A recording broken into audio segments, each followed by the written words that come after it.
Y'all ain't ready for this right here, my nigga. Let's go. I'm a champion's champion. Go and scream my name. I'm a champion's champion.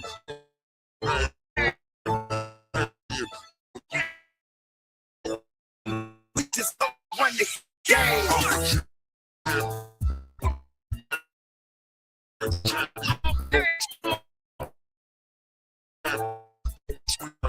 Why you go and run your mouth and run the motherfucking game? It's the land of the warriors, but I rep a G-stick. Making tracks bleed fills my breakfast, lunch, and dinner plate. Here's the belt, nigga. I'm standing right here. NBA, we ain't running. It's the home of Cavaliers. We stay ready and grinding. My nigga, we never crumble. I embrace the fucking struggle, cause it keeps me oh so humble. When niggas say I can't, use a motherfucking lie. Cause I'm conquering you doubters with my hands held high. These niggas know I'm fly, and these women do comply with Mr. R&B crunk, and I'm just a simple guy. We ballin' on these niggas, you don't like it, close your eyes. Niggas run up talking shit, then you reaching for the sky. My nigga, I've been doing this shit since the day I've been alive. I've been knocked down, but I'm standing up. Rule one on how to survive. The champ is here, think you coming for my prize. I got the heart of a Bugatti, kick that bitch in the overdrive. I'm a champion's champion. Go and scream my name. I'm a champion's champion. Go and scream my name. I'm a champion's champion. Go and scream my name. Why you go and run your mouth? We just go and run the game. I'm a champion's champion. Go and scream my name. I'm a champion. I'm a champion. You run your mouth, we just go and run the game. I woke up in the party,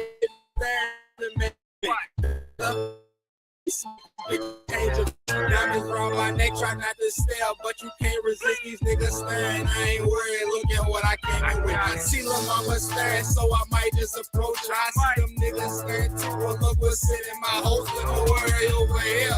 I'm just feeling like a champion, we popping all these bottles like we Cleveland on the Vegas trip. Pull up in the foreign, and pull off with a foreign chick. Get her to the crib, and you know I be scoring quick, but you can't stay tonight. That's not an option, baby. I take a shot, hope I don't miss because I'm not too patient. Heart of a warrior, champion confidence. Put some respect on my name, now that's just common sense. I'm with my niggas all the time, and we the starting line. Come up in the game, shooting like the Warriors starting I'm a time. champion's champion. Go and scream my name. I'm a champion's champion. Go and scream my name. I'm a champion's champion. Go and scream my name. Why you go and run your mouth? We just go and run the game. I'm a champion's champion. Go and scream my name. I'm a champion's champion. Go and scream my name. I'm a champion's champion. Go and scream my name. Why you go and run your mouth? We just go and run the game. I'm a champion. Questions you might more.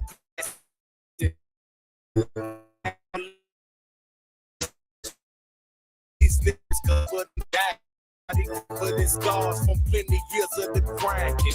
Humble individual, but I take shit from no one. Rest in peace to Kimbo Slice. If I hit you, grabbing shotgun. Steph Curry, take a shot, but champion 23. Ain't too many really rapping. Y'all never gon' bother me. Salute me when you see me. Otherwise, just step aside, bruh. Feeling like a boss whenever I touch the mic, bruh. First name Ravon, last name Red. Get it right at the top of my game. Tell these haters to say goodnight. First name Ravon, last name Red. Get it right at the top of my game. Tell these haters to say goodnight. I'm a champion's champion. Go and scream my name. I'm a champion's champion. Go and scream my name. I'm a champion's champion. Go and scream my name. Why you go and run your mouth? We just go and run the game. I'm a champion's champion. Go and scream my name. I'm a champion's champion. Go and scream my name. I'm a champion's champion. Go and scream my name. Why you go and run your mouth? We just go and run the game. I'm like, I still got my hair. I just got shot. Boy, oh boy. Yo. What's up? What's really good?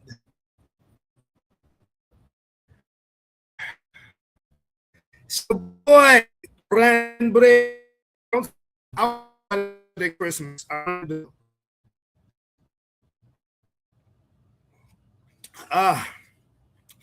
Still trying to get my voice right.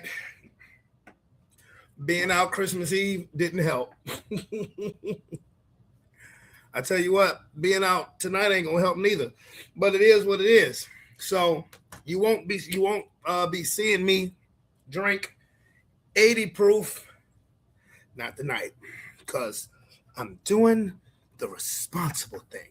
But again, let me say to you guys again, Merry Christmas. Very Merry Christmas.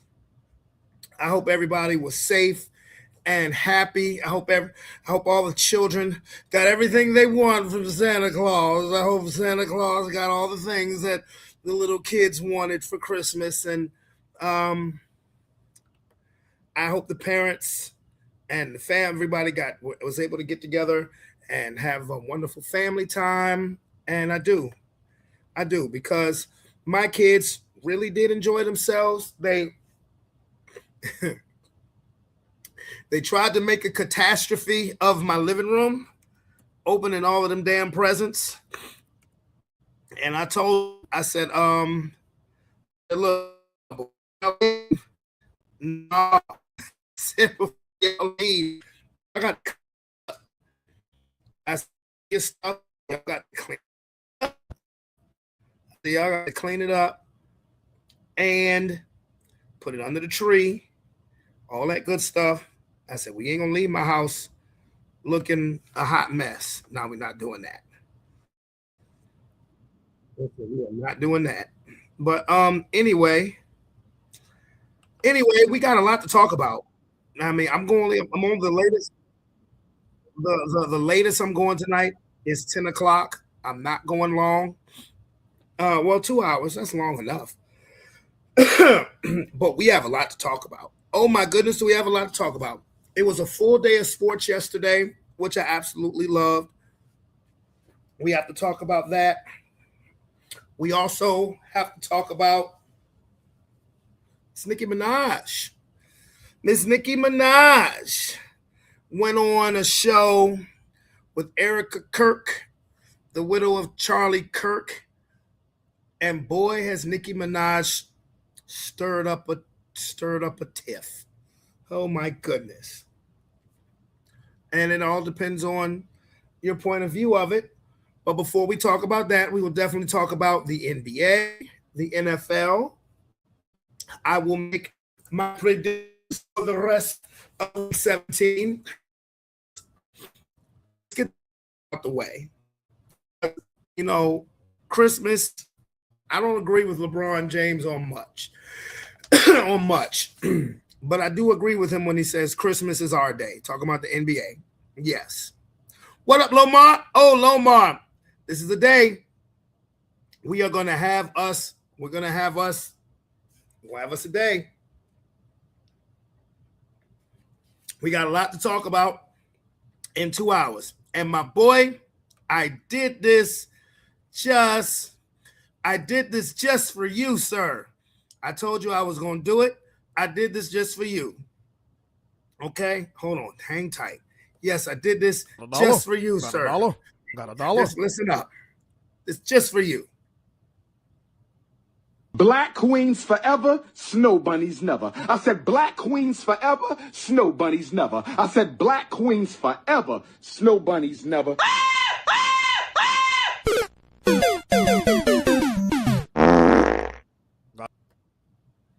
That's for you. I did that just for you. $1. Got a dollar? Got a dollar? I did that just for you, my boy. That is a Lomar special. That is just for you. We got a lot to talk. So I'm going to start with football. First, get the way. Cowboys beat the Commanders. Two teams that had nothing to play for, just pride. Dallas wins. Good for them. Next game, the Detroit Lions had it all on the line. They went into Minnesota knowing that if they lost, their season would be over. They would be eliminated from playoff contention. And the Detroit Lions laid an egg to the Vikings backup quarterback Mr. Bosner, I don't even know his first name. 6 turnovers.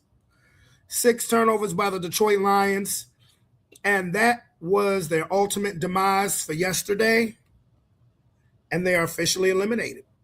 They are eliminated from playoff contention. What a disappointing second half of the season for the Detroit Lions.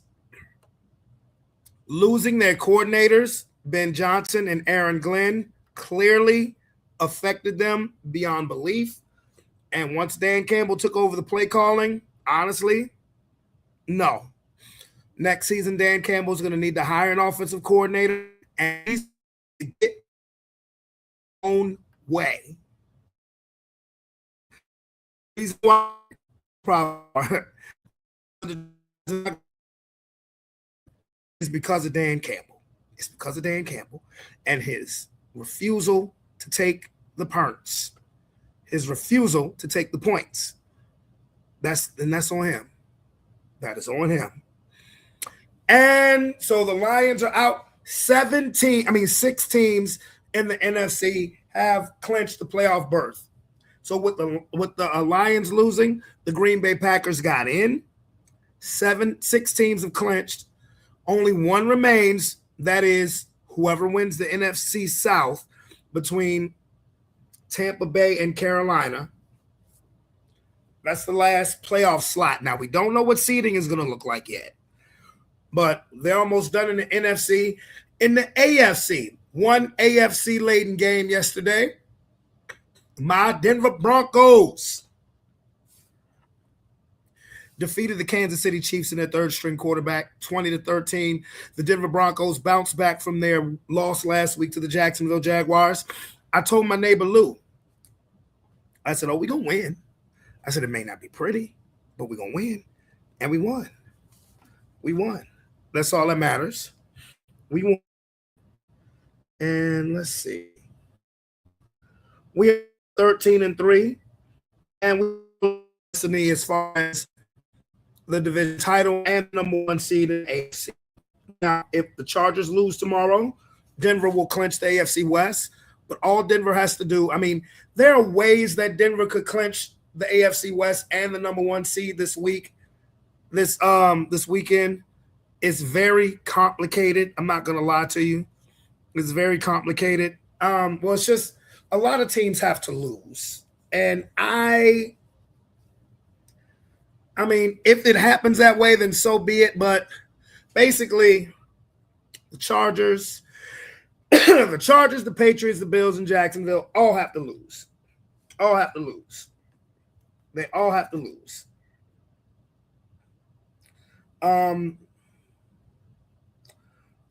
Let's see. But so Denver wins. Denver wins, and they are 13-3. And like I said, best record in the league right now, and they have the inside track. Was it impressive? No, I think Sean Payton was very conservative. I think they were very conservative, particularly with the third-string quarterback. And that didn't make many Denver Bronco fans happy. I'm more just give me the win. We can deal with the matchups from them. We know Los Angeles Chargers. We deal with that. We got the win. We got the win. So, with that being said, let me give the predictions for what I think is going to happen for – where's my pencil? Where's my pencil? Let me give my predictions for what I think is going to happen the rest of this week. Let's see. What games we have? Oh, yeah, I got to put the music on. Oh, shit, I got to make it dramatic. I got to make it – Lamar, I got to make it dramatic. Black queens forever, snow bunnies never. I said black queens forever, snow bunnies never. I said black queens forever, snow bunnies never.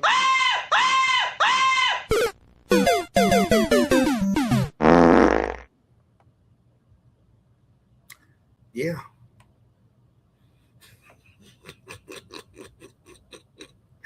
Let me make it dramatic as I'm going to make my predictions for the rest of the week. I'm such a fucking idiot. I know it, and I love it too. It's who the hell I am. Yes. Yes. All right, let's see. I'm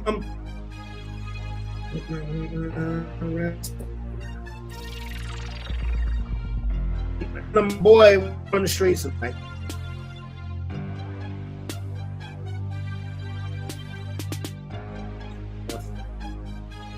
What we got now? All right. The Houston Texans at the LA Chargers. I'm rooting for my heart on this one. Oh, you know what? I already said these with Vince when Vince was on here. All right, so now we're going to Sunday. New Orleans and Tennessee. I'm picking New Orleans. Jacksonville, Indianapolis. I would love to see Indianapolis win, but Jacksonville. Tampa at Miami. Now, I'll tell you what, nigga. If Tampa Bay loses this game, somebody might lose their damn job. That it is all of what it is. I'm gonna say about that. Patriots at the Jets. Come on, the Patriots win. Would love for the Patriots to lose, but the Jets aren't gonna get it done. Seattle at Carolina. Now,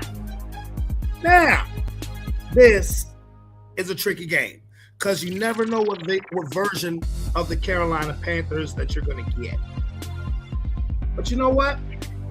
I'm going to pick the Panthers. I'm going to pick the Panthers to win this motherfucker. Yeah.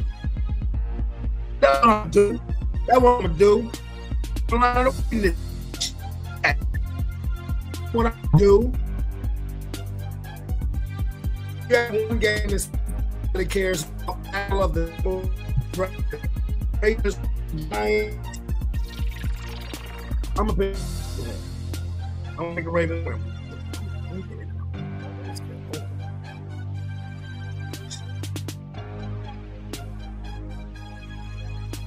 Let me see, make sure I'm all connected.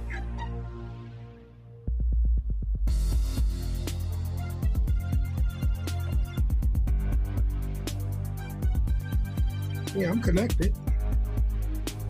Okay. I got a new modem, and the new modem be acting stupid as a bitch. Philadelphia, Buffalo. All right. Now, this is a big game.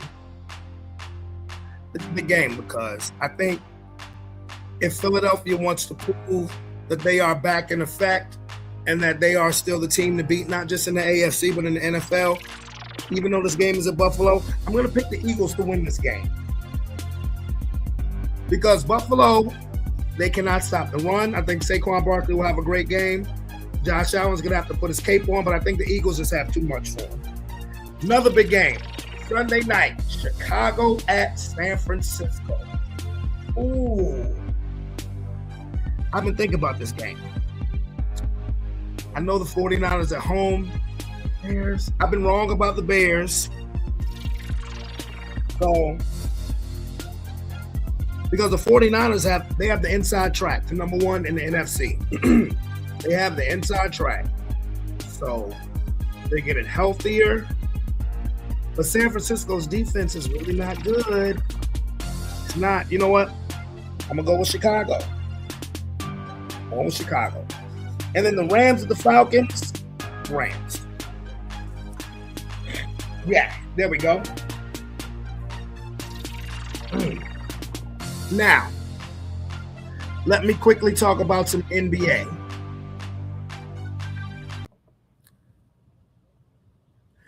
Let me talk about, you know what, I can leave the music on for that. Yeah. You know, yeah, Christmas Day to me, that belongs to the NBA. You know, and I'm going to continue to feel that way. You know, NFL is trying to start the NFL Winter Games. Man, it's the regular season schedule. Fuck it, what the fuck? Like the NFL is trying to do and you know what? I ain't knocking them. They just try to do anything to create revenue, but it's like the NFL Winter Games. Nigga, it's the NFL schedule in December. Same shit that's been going on my whole life. I wouldn't put games on Christmas because Christmas is the NBA's day. I'm not going out my way to go to Netflix when I can just turn to ABC and watch 5 basketball games all day. So yeah, what I did, I had the NBA on my big TV and on my smaller TV. I had it on the football game. I didn't even have the volume up though. I ain't gonna front. I did. The only game I was interested in was the Bronco game anyway. So the games that stood out to me, the Knicks, an incredible fourth quarter comeback against Cleveland. 17 points down. There's no reason the New York Knicks should not get out the Eastern Conference and go to the NBA Finals. I was talking with Aaron about this, and it's like, eventually, when are you gonna get over the hump? I would not trade for Giannis. I just wouldn't. I would not trade for Giannis at all. This is the only NBA banner I got, so that's what I'm putting up here. It's a shot at the Clippers. Sean said this to me a while ago, but I thought it was so funny I made it a banner. Clippers got a team full of uncles. Yeah, they. Oh boy. But anyway, yeah, I would not trade, and it's not. Giannis has been my favorite player in the league for about the last 4 or 5 years. But what Giannis is starting to turn into, unfortunately, is injury prone. He gets hurt more often than not now over the last about 3-4 seasons. So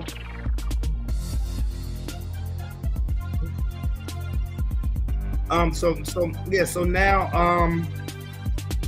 and plus with the Knicks, the Bucks would want too much, rightfully so. Giannis is still dominant. He's still that nigga. Giannis is still that nigga. He's still dominant. But I wouldn't trade OG or Bridges or Cat. No, I wouldn't do it. So if I'm the Knicks, this roster, especially considering that even though Boston is playing well, Tatum is not there for Boston. Halliburton is not there. Giannis doesn't want to be there in Milwaukee. The Knicks should be. Now, Detroit, I am not pooping on Detroit. One thing about it, I love when the Pistons are relevant. Basketball just feels right to me when the Detroit Pistons are relevant. And boy, are they kicking ass and taking names. So I'm looking for a showdown in the Eastern Conference Finals between the Knicks and the Pistons. I thought it would be the Cleveland Cavaliers, but I mean, who knows? It's still only a third of the season has been played, but we'll see. Next game, Oklahoma City Thunder. Oh, they've been so dominant. They've been so dominant over the first month and a half, or in the first 2 months of the season. They got a problem. They have a San Antonio Spurs problem.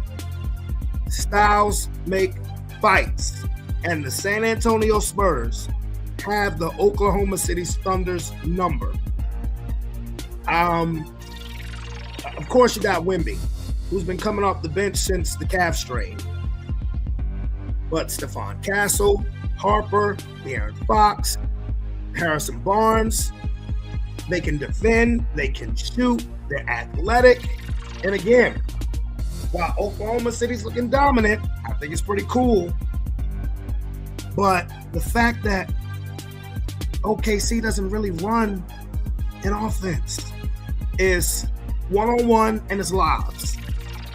And the Spurs, they can defend it. Oklahoma City's great on defense, but the Spurs just have their number. Some teams has got your number. So if OKC and San Antonio were to match up in the playoffs, it'd get dicey for the Thunder. The Golden State beat the Mavericks. Good for them. The Lakers, my Lakers, even though I'm been half past sick of LeBron James, we looked bad yesterday against the Houston Rockets, who hadn't been playing well either. Everybody knows it's no secret the Lakers' 3 best players, they can't play defense. They don't play defense well at all. Whether Luka, Austin Reeves, who got hurt in the first half, and LeBron, who can't play defense like he did because he old. And Houston has all the traits of San Antonio except for the consistency. And they smoked the Lakers.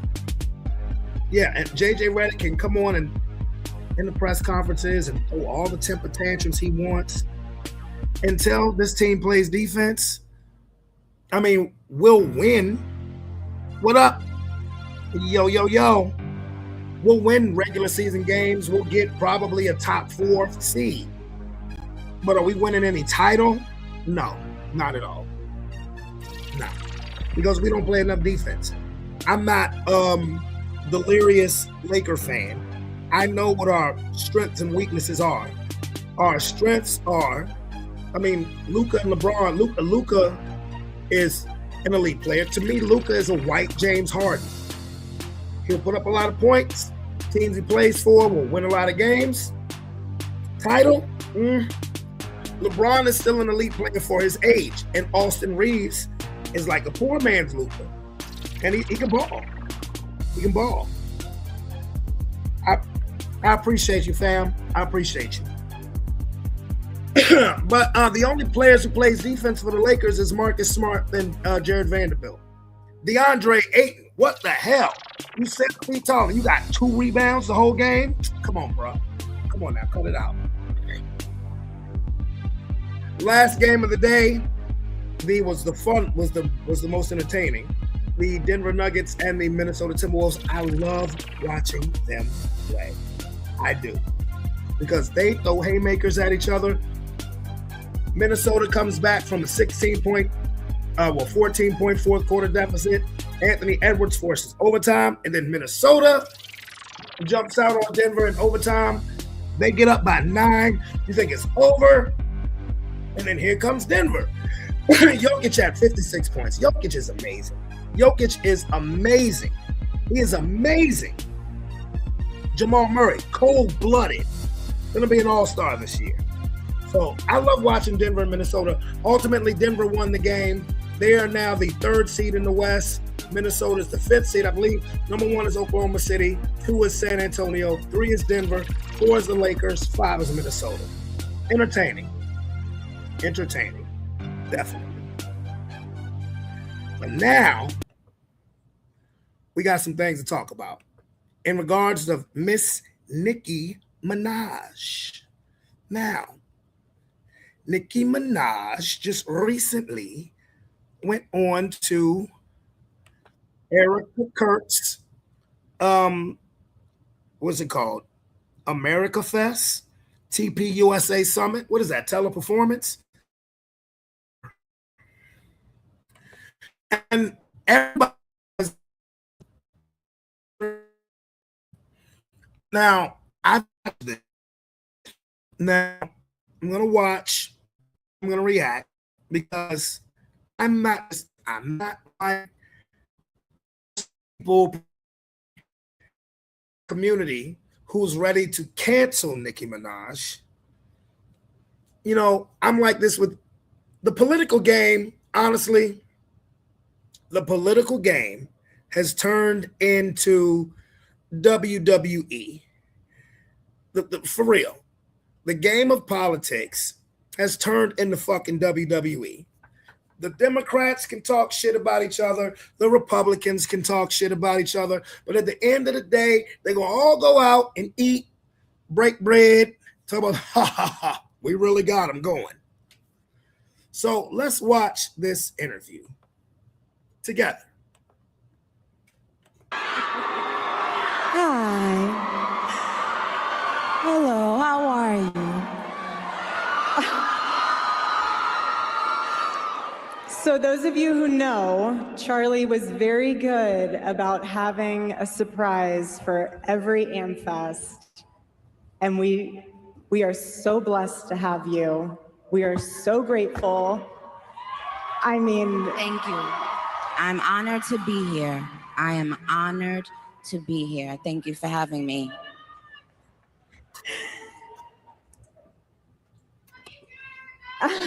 Love you guys. So we're just gonna dive right into this.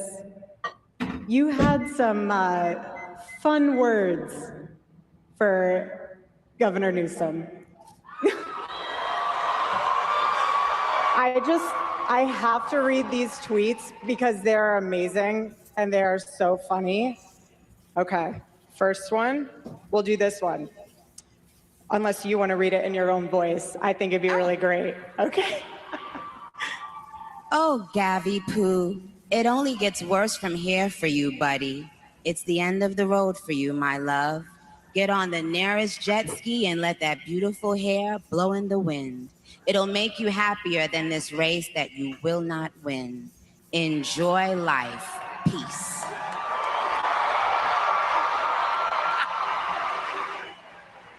Okay. One more. Why not? Imagine being the guy running on wanting to see trans kids. Haha, not even a trans adult would run on that. Normal adults wake up and think they want to see healthy, safe, happy kids. Not Gav, the Gav nots. Gav, not in, Gav out. Send in the next guy, I'm bored.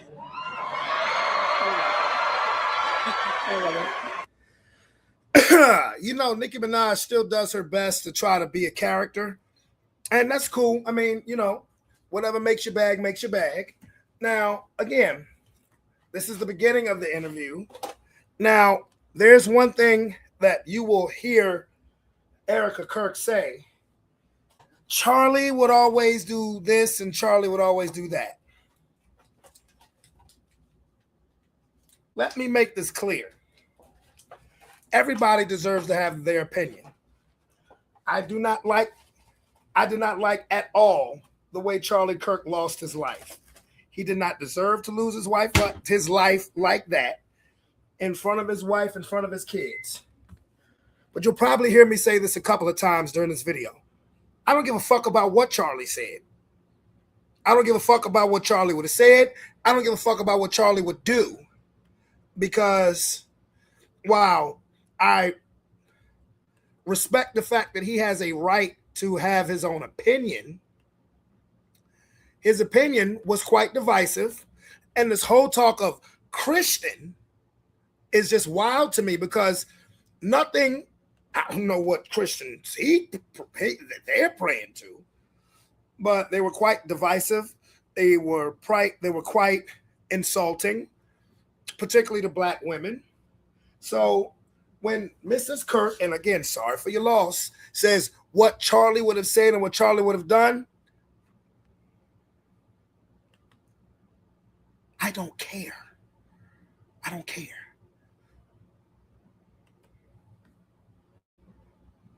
What Charlie needed to do was not be so damn snooty. What Charlie needed to do was not think that his word was supreme to everybody else. What Charlie needed to do was try to be more unifying than divisive. That's just my opinion. That's my opinion.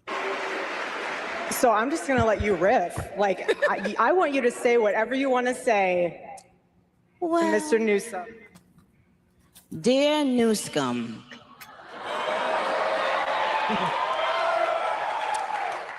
we don't have a problem cleaning up the scum if we have to. Please tread lightly. That's what I would say to Gabby Poo. So with regard to the current administration, what has been maybe the biggest surprise for you or something that you just really has been put on your heart that you've learned about our president and our vice president? Well, I have the utmost respect and admiration for our president.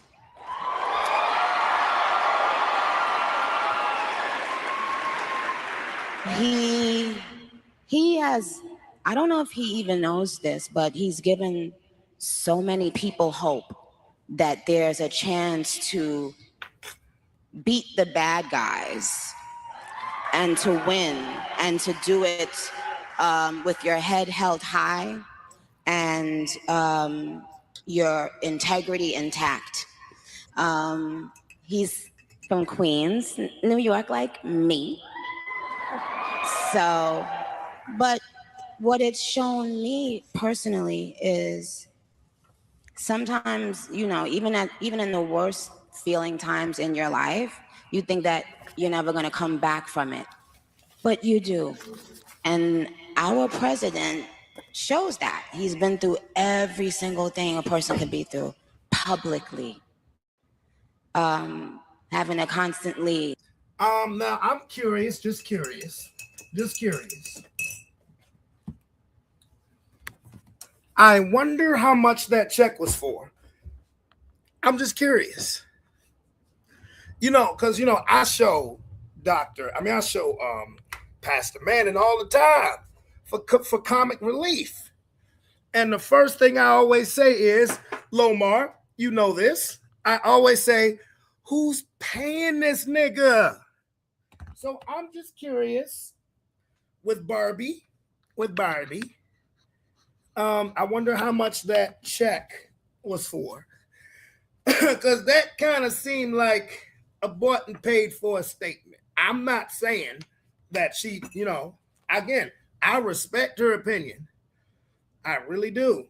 I respect her opinion. But that one seems a little, that one seems a little bought and paid for. I'm just saying, not saying it necessarily is, but it just seemed a little bought and paid for. Our president has given us so much hope about the bullies. Our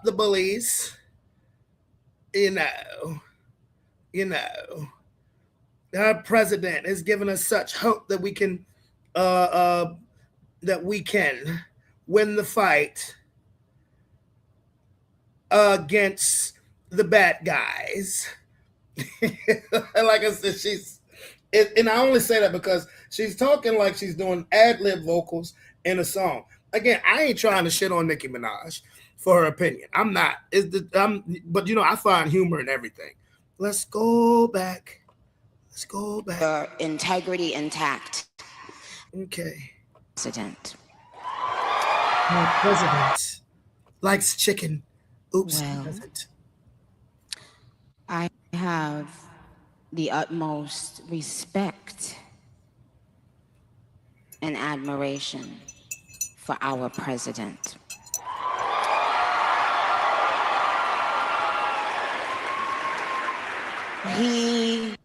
He has, I don't know if he even knows this, but he's given so many people hope that there's a chance to beat the bad guys and to win and to do it with your head held high and your integrity intact. He's from Queens, New York, like me. So, but what it's shown me personally is sometimes, even in the worst feeling times in your life, you think that you're never going to come back from it, but you do. And our president shows that. He's been through every single thing a person could be through publicly. Having to constantly be lied on. It's not really that funny. Until you are in that person's shoes that's being lied on, you'll never understand what it feels like. That person is a human being. They have a family who has to read those lies. And it's just not fair. This education of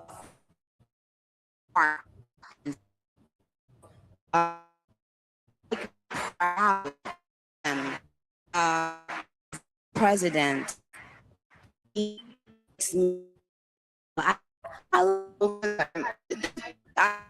Okay, oh wow, like this tea is literally immediately. Again, if that's her opinion, she definitely has the right to her opinion. As far as the administration goes, nah, nigga. Nah. To me, the administration, this is what I've noticed the most about this administration. To me, this administration kind of goes out of its way to make people mad. I don't know. And maybe there's a method to the madness because, again, I don't follow it on a daily basis. I'm not like others that I've had on the show who, this is a movie and all of that shit. I just, this is what I've noticed, that this administration in particular goes out of its way to kind of make people mad. So now I understand if it is some messed up underhanded stuff going on that I'm sure the American public doesn't know about, and you're going against the grain, okay, I get it. But I don't know how putting 300,000 people out of work is showing any kind of heart. I don't know how having a government stoppage that cost people bills, and even some people even took their own life because of it. I don't see how that shows heart. I don't see how taking Medicaid and food stamps from people who actually need it is showing heart. That's just my opinion. That's my opinion. Again, I've said this since the election last year. There's some things that I agree with. There's some things that I disagree with. So let's go ahead and get back to it. They're both powerful men, smart, strong, all of that, but both of them have a very uncanny ability to be someone that you relate to. I can relate to them. When I hear them speak, I know that they're one of us. Like, I know that they're not. Don't you guys agree? They haven't lost touch of the world. They're still connected to the world and what's happening in the world, with the younger people and older people, with the richer people and not so rich people. Okay, the only reason why I would disagree with that, and I'm not saying this because I'm trying to disagree, disagree with everything that she says, because I feel this, I don't feel that any politician at that level, whether Republican or Democrat, is in touch with the modern day, everyday American. I don't believe that. And like I said, I'm not saying that because she's talking about Trump. I don't believe that about Harris or Obama or Biden. I don't believe that about none of them. So you got to miss me with that one. I've said this and I'm gonna stand on this. You may have been in that situation before in your life, but when you reach that level of politics, Donald Trump's fucking 80 years old. And as long as I've been alive, he been rich. Okay? As long as I've been alive, he been rich. And when you reach that level, when you reach governor status, you may understand more of what the average everyday American goes through being a governor than sitting on Capitol Hill, but you really ain't that in touch. You're not. So I disagree with that too, Barbie. They have the ability to still connect and be real and make us feel proud to be American.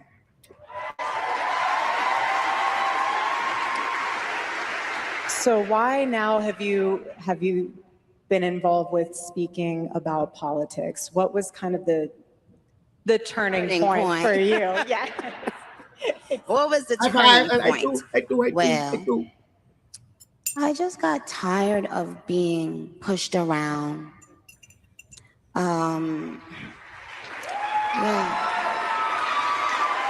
Sometimes you just get tired of it, and then you realize, wait a minute, I have something inside of me that's stronger than what's out there. That's right. So when you've had enough, you realize, wait a minute, why do I even care about these people and what they think? Who are they? They don't even know who they are. So I'm not going to back down anymore. I'm not going to back down ever again. Amen.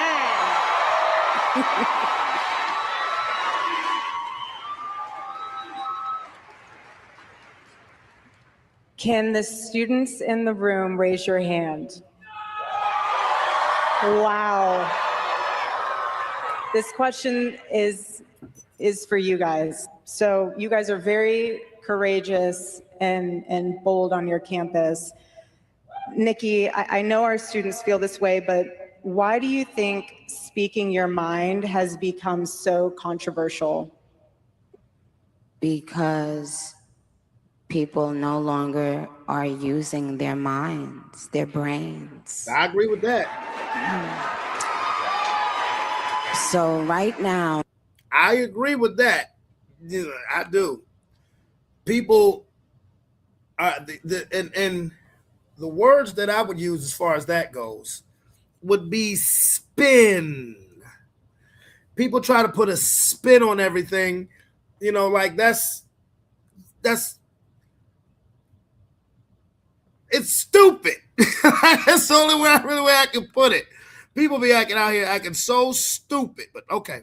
Just imagine we're not allowed to have a different opinion anymore. We're not allowed to think out loud anymore. We're not this is not what the world used to feel like. And especially for the young people, Agreed. I don't want them growing up in a world where they feel like that. They deserve for their voices to be heard. They have valid feelings and they're thinking about things, and it deserves attention. We should listen to what they're saying. And if you're growing up in a world that tells you it's taboo to say something that the masses don't agree with, that's not okay. And we're not going to have it. And I love this. I agree. I believe Sir Kwame Brown calls that the go along, get along gang. I agree. I'm not one of those who is gonna agree with what's popular. If I know if something in my gut, something in my heart is telling me, okay, that's kind of not right. That's kind of not right. That kind of makes no sense in the world. Like, not trying to speak hate against anything. I'll give you an example.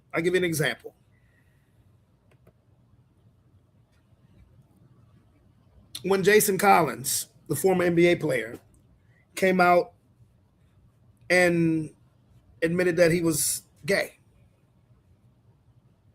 And I'm not in his shoes, but I can imagine that for him personally, that was a very tough thing to do. And he deserved credit for showing the courage, particularly because he was still an active player, showing the courage to say that. I can appreciate that. What didn't make sense to me was all of the masses, the world, the president's office, Michelle Obama. I'm so proud that you did. Okay, it took courage, presidential courage. That just didn't or when Bruce Jenner became Caitlyn Jenner and Caitlyn Jenner won Woman of the Year, and she hadn't even been a bitch a full 365 days. And everybody's like, oh, bravo. And I'm sitting there like, no, wait a minute. But if you say something about it, you're wrong. Charles Barkley would say this all the time. Look, your preference is your preference. If we choose not to live that way, or if we say we don't agree with it, that doesn't make us horrible people. We just have a difference of an opinion. So I agree with what Nikki is saying is, you're made to be vilified if you don't agree with the masses. I don't like that neither. I'm just keeping it a buck. I don't like that either.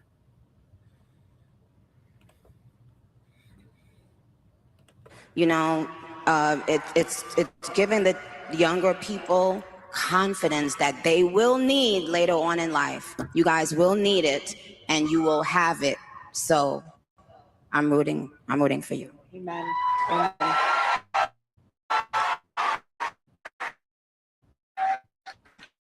Charlie would say it really does not take skill to be courageous. It takes a choice. I'm going to interject. Sorry for the loss. I could get 2 fucks about what Charlie said. I'm just keeping it a buck because what Charlie also said was divisive. It was divisive. It was racist and it was disrespectful. Don't like the way he went out. He did not deserve to go out like that. But with her saying, I understand I was her husband. Charlie would have. I don't give a damn what Charlie would have said. He had a right to his opinion, and I have a right to mine. I don't give 2 fucks what Charlie Kirk would have said, because nothing Charlie Kirk say was meant to unify, and it won't Christian. So, again, that's my opinion. I want to say again, thank you for coming and being courageous and being able to share your heart with us. And the reason why... Because again, let me say something else. When she says what Charlie would have said, she's up there talking to a black woman. Did you hear what Charlie said about black women? Come on now. Come on. Let's make that make sense, Mrs. Kirk. I understand as your husband, he lost period. No rebuttal, but what did about what Charlie had, it was black woman platform and say, well, Charlie would have. No, because Charlie didn't think highly of black women, Mrs. Kirk. That also holds true sentiment-wise is because I know that you are getting a lot of backlash from your own industry. What is your reaction to that? I didn't notice. Amen. I feel the same way. When people are like, what do you think about them? I'm like, I don't think about them. Bingo. We don't even think about them. We don't have time to. We're too busy building, right? Yeah, we're the cool kids. Okay. The other people, they're the ones who are still just disgruntled, but really they're just disgruntled with themselves. They are angry with themselves, you guys. So you can't wake up and think about somebody who is determined to just stay mad. I literally tell them, stay mad. Amen. Stay mad. Because we're going to stifle. Yep. And art and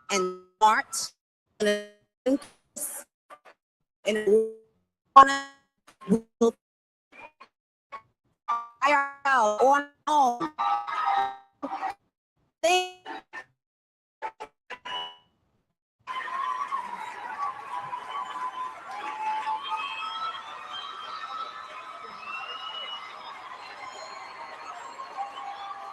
Hoorah! My mind just totally went somewhere else while she was saying it. I wasn't even paying attention. I ain't gonna lie. This is something I know that's really important to you and on your heart. And I personally want to know what inspired you to speak out for the Christians that are being slaughtered in Nigeria. Well, and that brings me back to our great president and this administration and our great country that we take for granted that there That check must be right good, now man. in this world are people who cannot worship God as they please, where they please.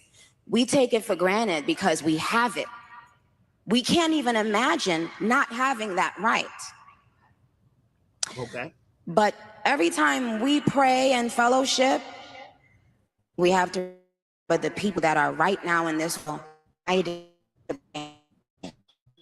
we pray that, and not is a always someone to my pastor is the herbs, and so hearing that people are being kidnapped, and while they're in church, people are being kidnapped, people are being killed, brutalized, all because of their religion. That's crazy. And that should spark outrage. That's crazy. In the great America. And that's what it did. And again, we're not backing down anymore. We are not going to be silenced by the bullies anymore, okay? Know that. Hear that. Receive that, bullies. All right.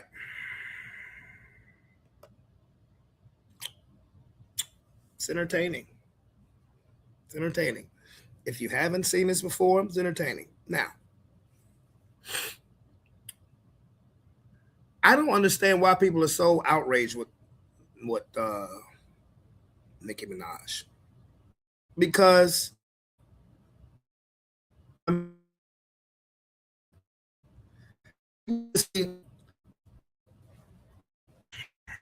when we like, we think things that we don't want to remember.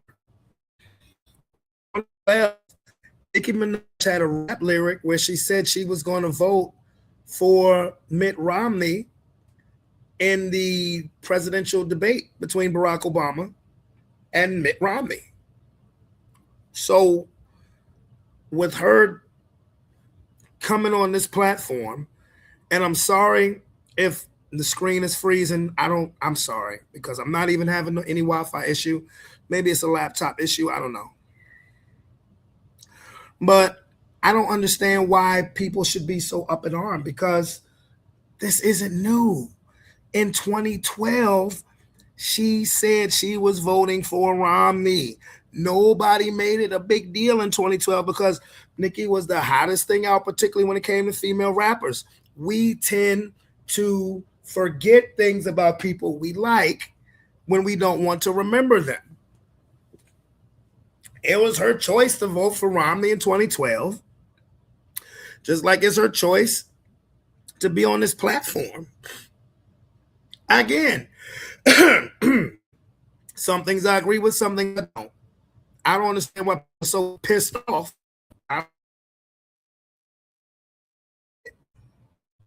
Silence, and we will speak. Hear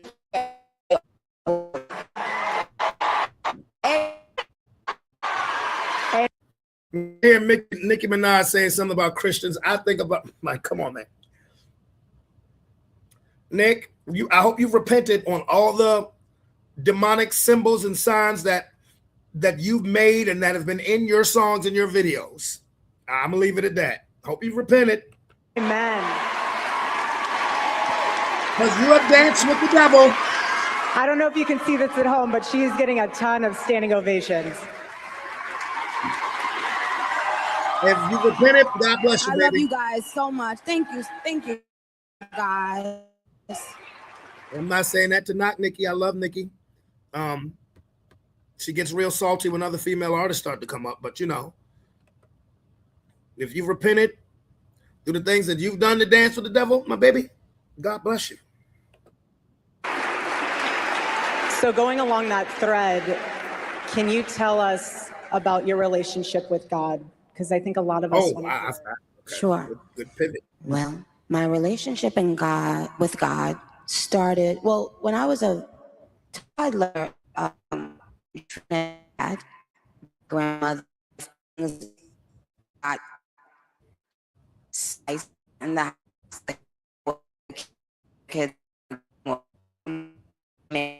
Kids go to her room and say prayer. So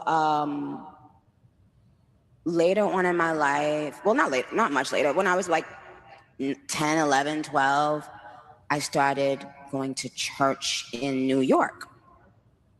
And it changed everything. It changed my life for the better because I was going every week. I was hearing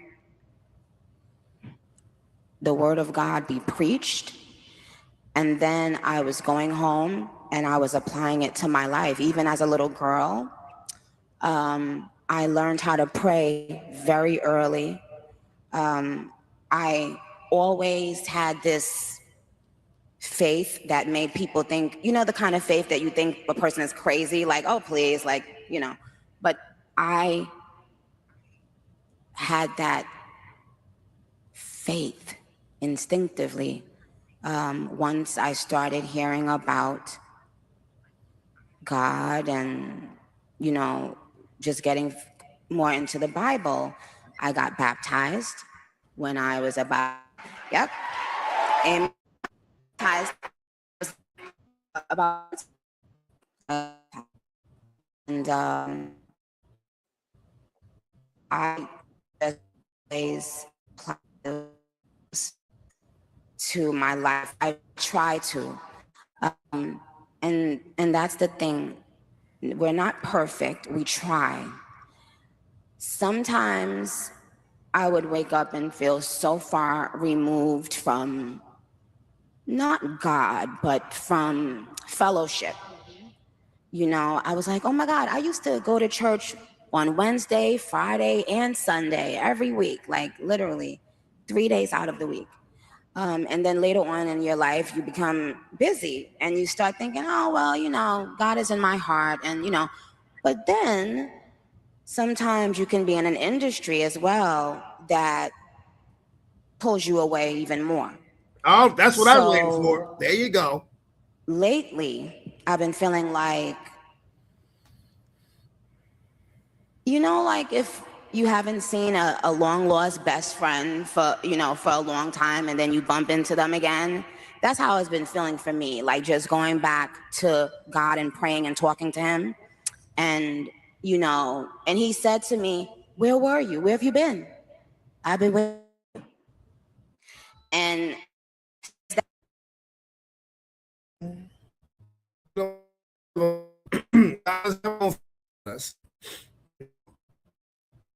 God knew where she been. She knew, and she trusted and believed that. that moment that God had that conversation with me, I've been in such a better space because now it's just, I'm thinking about, is God pleased with this? Not if the bullies and uglies are pleased, but if God is pleased. And when you have that personal relationship with God, guess what? Even in school, he's there. Wherever you are and whenever you need it, you have something that you can tap into immediately. It's immediate. You don't have to leave a message. He's not going to call you back. He's there immediately. Soon as you call on him, on the first ring, he's going to answer. And I want you guys to remember that. You're young, and first of all, No problems with what she was saying to those students because she was absolutely right. My only question would be with Mrs. Erica Kirk, when Nikki said she was not pleased with her actions of the bully. Cool. So, Mrs. Kirk, I asked the word that your husband, the divine word. You keep saying Christian, Christian. Do you think God was pleased with what your husband was saying? Just a question. Just a question. I want to say I'm proud of you guys. This is a major, to be so young, for you guys that are in college, to be so young and to care this much, this early in your life, it tells us how smart you are, and it tells us that there's hope for our future. So God bless you. Congratulations, you guys. You're amazing. Congratulations. You guys are amazing, okay? Know it. Feel it. Yes. Yes. Proudly. Be it proudly. Be who you are proudly. Amen. Yes. So, what have you, I mean, you're an amazing mother. What have you seen that has been a struggle for you women today? And also for you to all talk about yourself. Okay. Is that for little girls, I think that now we should be trying to instill into them to be proud of how they look. Recently, in the media, it's almost been like a push to, it's not just making young Black children feel proud of themselves, but it's almost like doing that and at the same time telling other children not to be proud of themselves. And I don't want any child feeling that way. If we, if as Black women, we felt that we were not being represented and not being admired for our beauty, if we felt like that as Black women, why would we want to do that to other women? Why would we now need to make other people downplay their beauty so that we can feel, no, that's not how it works. I don't need someone with blonde hair and blue eyes to downplay their beauty because I know my beauty. It isn't me. One feels and she's beautiful. All right. That you yeah. Like, I mean, no, all jokes aside. Yeah, you gotta love yourself before you can love anybody else. You gotta love yourself before you can love anybody else. And woman, if you then women, if you feel like people aren't saying that you're beautiful, look in that damn mirror and say it to yourself and believe it. Say, self, I am beautiful, but you have to believe it. You gotta believe it. She's not saying anything wrong there. She's not. Everybody, no matter what your ethnicity is, you should feel beautiful. Unless you know you're a horrible person. Why shouldn't she feel that? Why have we gotten to a point where certain colors or certain kinds of people have to be afraid of loving themselves and loving the way they look? Like, isn't that wild? And little girls want to little girls, done to any all the girls in the world. You beautiful too, and you can compliment another girl. You can compliment another woman and still know that you are epic and amazing. So that's what I would say about for the girls. And I know I know my adults understand clearly where I'm going with that, where I'm getting, I don't like that. I don't like people making other people feel badly about themselves in any way. We need to nurture young girls. Yes, whether they are Black, white, Asian, Hispanic, they still need to be nurtured. They cannot continue to pay for other people's sins. So they haven't done anything wrong. Amen. Erica, and what do you think about for young men? I'm not just Nikki. For young men. Nikki ain't saying nothing And wrong. for young men, don't be new scum. Yes. See, dear young men, you have amazing role models like our handsome president Boy, that must be real good. And you have amazing. Ooh.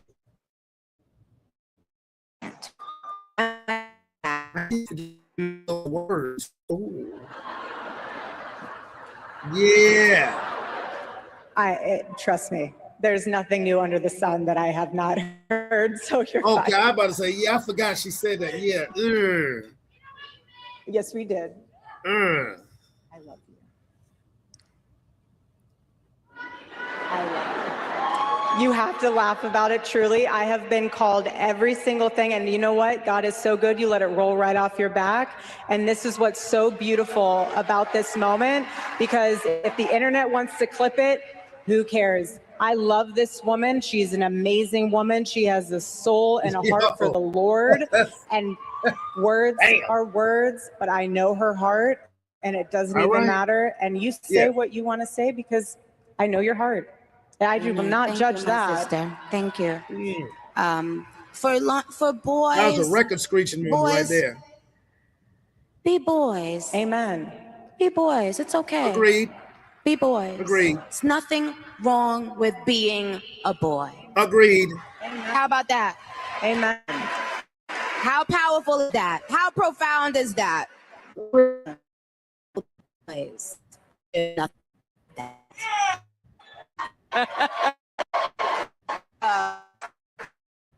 I want to say. I agree with that, and it goes back to the part of not using your brain. What really has gotten on my nerves is now it's so stupid. People now acting like they don't know what gender they are. I don't know if I'm a girl or a boy. That's the dumbest shit ever. That is stupid. I'm not trying to offend anybody, but you're offending yourself if you say you don't know what gender you are. You don't know what gender you are? Pull down your motherfucking pants and you'll find your answer really quick. I don't know if I'm a girl or a boy. Pull your pants down. Go to the bathroom. That'll tell you what you are really quick. I'm not going to say I'm sorry. I'm not sorry, because that shit is ridiculous. And y'all know what my thing is. When you grown, do what you want to do. But when you have people trying to convince young boys and young girls about maybe they should gender swap, no, you are fucking out of pocket. You are out of pocket beyond belief. Don't you dare say, I may try to convince them to switch their Christian in the goddamn sense. I'm serious. I don't know what gender I am. Got a dick or you don't? When you pull down your pants, it's either a tree with two apples or it's not. There's your answer. You can either hold or you can swipe like a credit card. Take your pick. The fuck out of here with this. I don't know what my gender is. Shut up. That's the part about not using your goddamn brains. What's something the media and the world in general misunderstands about you? Oh, I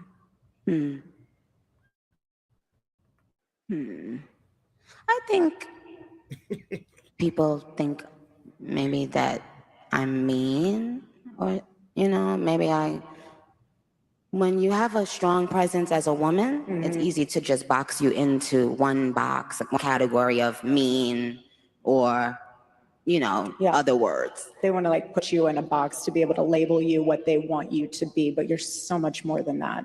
Because you intimidate them, and it can't make on you. But that's what people understand about me now. I don't care about it. I really don't. In fact, I love that they misunderstand me now. I do too, because it shows that you're not a part of this world. Someone once told me, do not be surprised when the world acts like the world. And I held on to that so much, because even being in this role now, they're trying to figure me out. Okay, enjoy. I am who I am.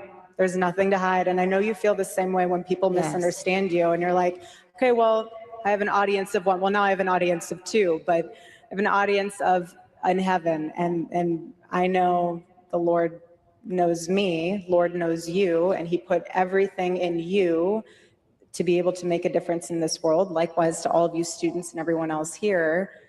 And to go into that further, I know that this, and I'll end on this, I know that a lot of you guys have been hearing about, we are doing this for Charlie, and we're doing this for his legacy, but we're also doing it because each and every one of you guys have a legacy.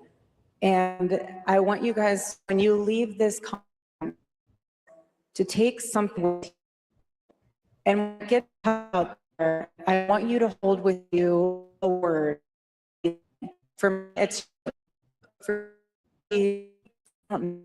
okay.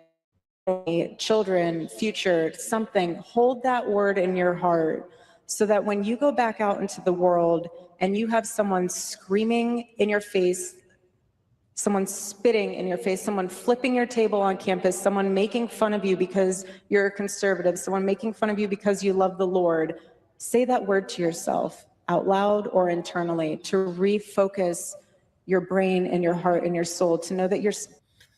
Well, if somebody is making fun of you because you're a conservative, then they're stupid. If somebody makes fun of you because you're a liberal, they're stupid. Again, this political shit, it ain't nothing but political gang banging. It ain't nothing but political WWE.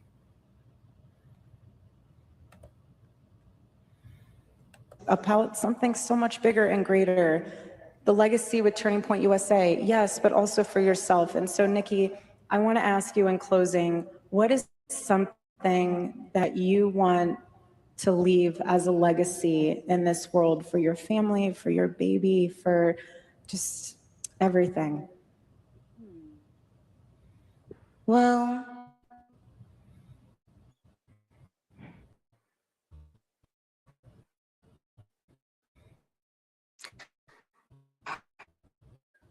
that it's okay to change.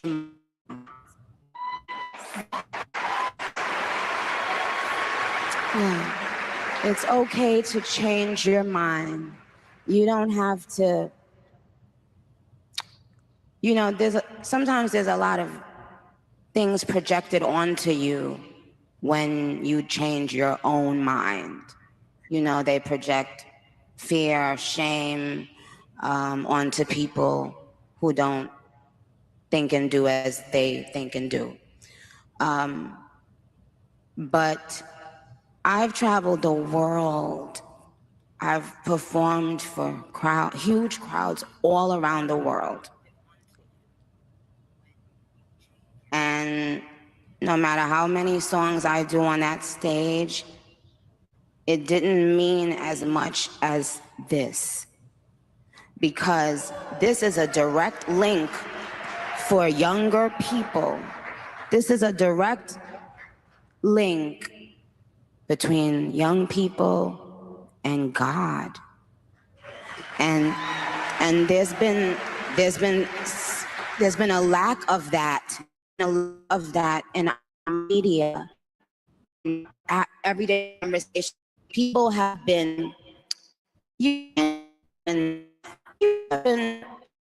Christians have been being persecuted right here in our country in different ways. So when we talk about Nigeria and other countries, know that prior administrations saw nothing wrong with that. And that's what was wrong with them. I missed that part. I truly feel that there are people out there who felt good about chastising Christians right here in our country. And it's kind of really, really sick. We can't let people like that be in power, you guys. That's the truth. I can sugarcoat it and laugh and kiki, but the truth is, I am here today to tell you guys that. We absolutely cannot let people who have a problem with us worshiping God, we cannot have them in power. All you have what is happening in the world. What is being done to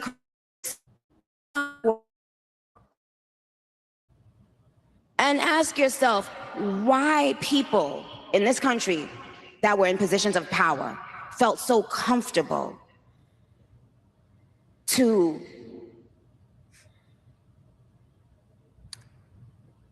try to take our voices from us. They were that afraid, they are that intimidated, they are that insecure, they are that small inside that hearing us and seeing us worship God irritated them. Our spirit irritates them because when we speak, they get shown up. When the truth walks in the room, the lies hide. I agree with that. They don't come out willingly. You gotta pry it out of them. I agree with that. Cat Williams said that on Club Shay Shay. The only thing that I would say in regards to that, it's ridiculous that people do act like that for people who are just trying to worship a heavenly Father. The only thing I'm going to say again is that lady who Erica Kerr, anything Christianity. Making yourself superior and belittling others, there ain't nothing about that. Ain't nothing Father about that. What Nikki was just saying, she wasn't wrong. But again, the person who you're on stage with, her husband did not speak in that manner. So I don't understand why people are having such a bitch fit about Nicki Minaj on that platform, because again, we pay attention to people. When we like somebody, we tend to erase from our memory things that was done in the past. Again, in 2012, she had a rap lyric where she said that she was voting for Mitt Romney. So this was again, and Mitt Romney was running against Barack Obama. This was 2012. So why this surprises people, I don't understand, because that political preference is there a long time ago. We just ignored it because food when the rap game.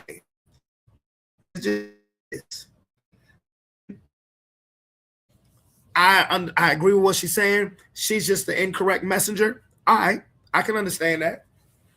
I can understand that. Because, when she said, she talked to God and said, and God said, where were you? Okay. We all saw where she was when that money was coming in and she was throwing up that triangle and, saying, I'm a motherfucking monster and covering one eye up.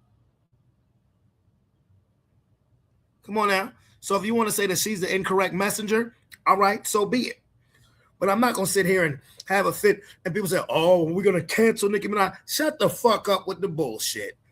Just because somebody comes out and has a different opinion from you doesn't mean that they need to be canceled. It doesn't mean if you don't want to pay attention to them, then don't pay attention to them. That's your choice. I'm not going to try to spread I'm not going to try to influence other people to not like somebody because they have a difference of opinion from me, especially something like that. That's just dumb. But we did have a rebuttal from somebody. Good old Dr. Umar wanted to put his sense in what Nikki said. So, it's Dr. Umar. We got to listen. Black queens forever, snow bunnies never. I said black queens forever, snow bunnies never. I said black queens forever, snow bunnies never.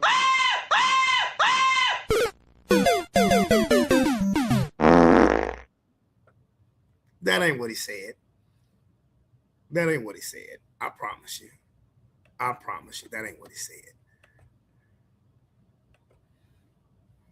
Dr. Umar, man, happy to have you back. It's been a while, man. I mean, I haven't Shout out had to you the on Art here of in a while, Dialogue. man. Yes, sir. Peace and Pan-Africanism has been 6 months. Christmas Day would make 6 months. Yeah, Peace and man. Pan-Africanism. It's been forever, man, since me and you did an interview. But, you know, we here now. It's a lot I want to ask you and get your take on. Nicki Minaj, how you feel about the backlash she getting right now? Yes, indeed. Yes, indeed. You know, Nicki Minaj, I have always felt, in my opinion, is one of the most lyrically gifted female hip hop artists that we've had.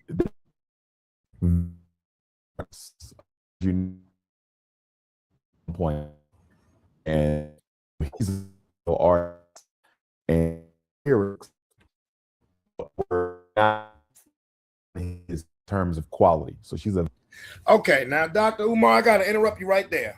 I understand you're from Philly. You get a pass for that one. You from Philly, Meek from Philly. Nicki's a better rapper than Meek. You trying to big up your Philadelphia brethren. Nicki's a better rapper than Meek Mill. very talented artist, very talented musician, a very beautiful woman. When I saw her interview with Erica Kirk, Charlie Kirk's widow, it almost blew my mind because I was not aware that she had joined the Donald Trump bandwagon. So this past Sunday, December the 21st, she was in Phoenix, Arizona. It was Turning Point's USA Amerifest conference.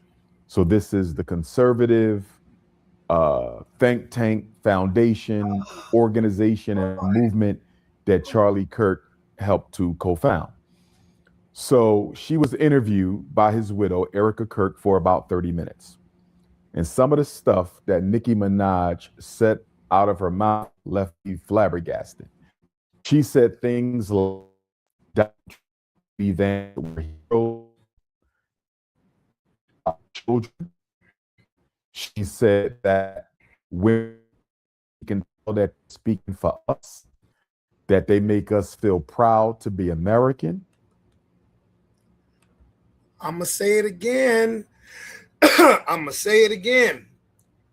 When we like somebody, we ignore certain behaviors. This isn't new. Got a dollar? Got a dollar? Got a dollar? This isn't new. Again, in 2012, she came out and said she was voting for Mitt Romney, who was running against President Barack Obama. So why you're flabbergasted is since you weren't paying attention. Black queens forever, snow bunnies never. I said black queens forever, snow bunnies never. I said black queens forever, snow bunnies never.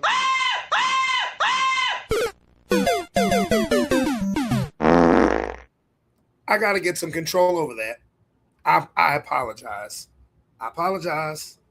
She said that they have given us a chance to beat the bad guys and win. She also said something that really bugged me. Not I did it correct. Said something to the effect, not just that we tell black children to feel proud of themselves, but it's like we're doing that. And at the same time, we're telling other children not to feel proud of themselves. And so I guess she was alluding to this false narrative that the conservatives are putting out there, that teaching black children black history and teaching white children the true history of America is somehow going to make white children feel bad about themselves. That bothered me because she's a black woman, or at least I thought she was. She clearly has black children. So are you saying you don't mind your children growing up in a society where they cannot be taught black history or the true history of America because some people feel it offends the self-esteem of white children? And this is so hypocritical, Art, because we've been in America 400 years at least under British North American control. And look at how the self-esteem and self-worth and self-value of black children has been and continues to be compromised for the benefit of white child.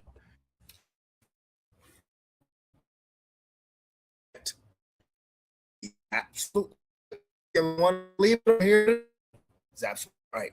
And telling me to implement history where you're not insulting white people, you're not denigrating white people, you're simply making sure white children understand that the foundation of this country was laid and built and cemented on the genocide of Native Americans and the enslavement of African people. And not just the enslavement of African people, the dehumanization of African people. What a lot of people don't get, Art, is that although the United States of America was somewhat late to the international slave trade, even though they joined it rather late, the Portuguese had already been in it. The Swedes had already been in it. The British had already been in it. The Roman Catholic Church had already been in it. America was kind of late to party.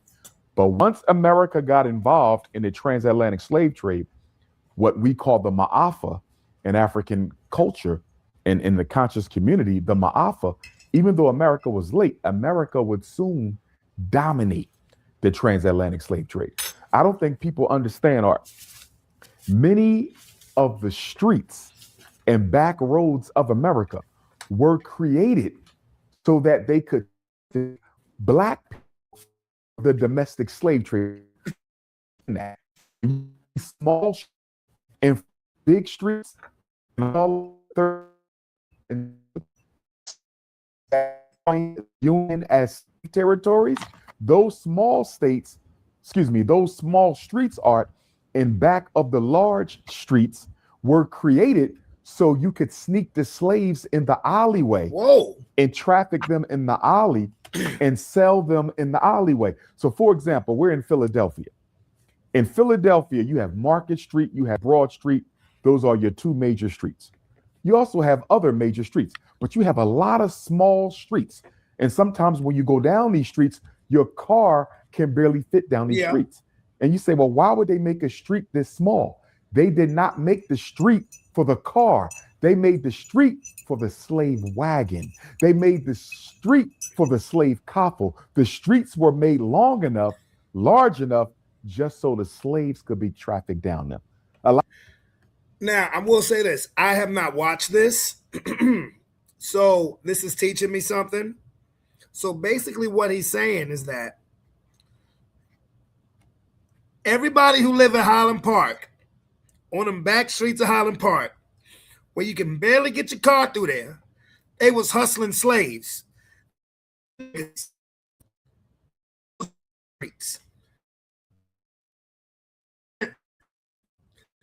you go down,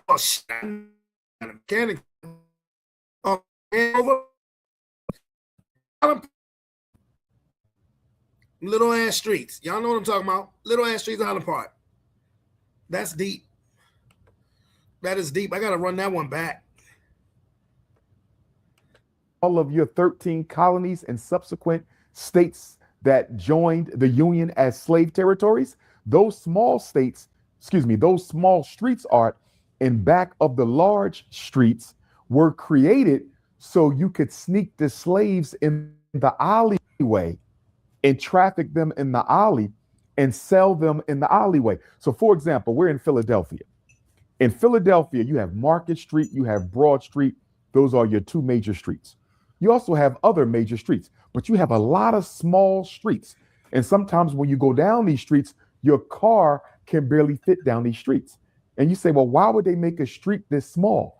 They did not make the street for the car. They made the street for the slave wagon.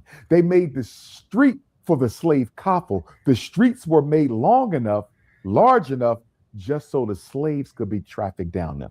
A lot of people don't even know that the layout of many of America's major cities that were slaves, those cities were laid in accommodate the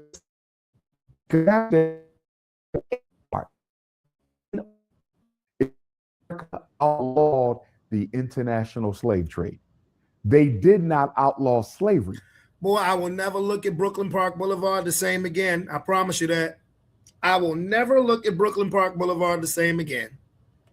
They just outlawed the importation of Africans. So from 1804 until 1865, how did they get more slaves in America if you couldn't ship them in?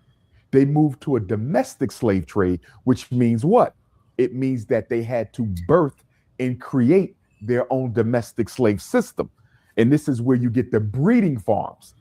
This is where you get the breeding farms where they would get a dozen black women, one black man, and his job was to keep those black women impregnated constantly. They were called the bitches, and he was called the buck. And unfortunately, we still refer to each other in those same pejorative terms. We call our women bitches, and we call the men bucks or the N-word. We use the same terminology on each other that they used on us. So getting back to the Nicki Minaj situation, what bothers me about my sister, and I still love and respect her, on a whole age and son, to see talent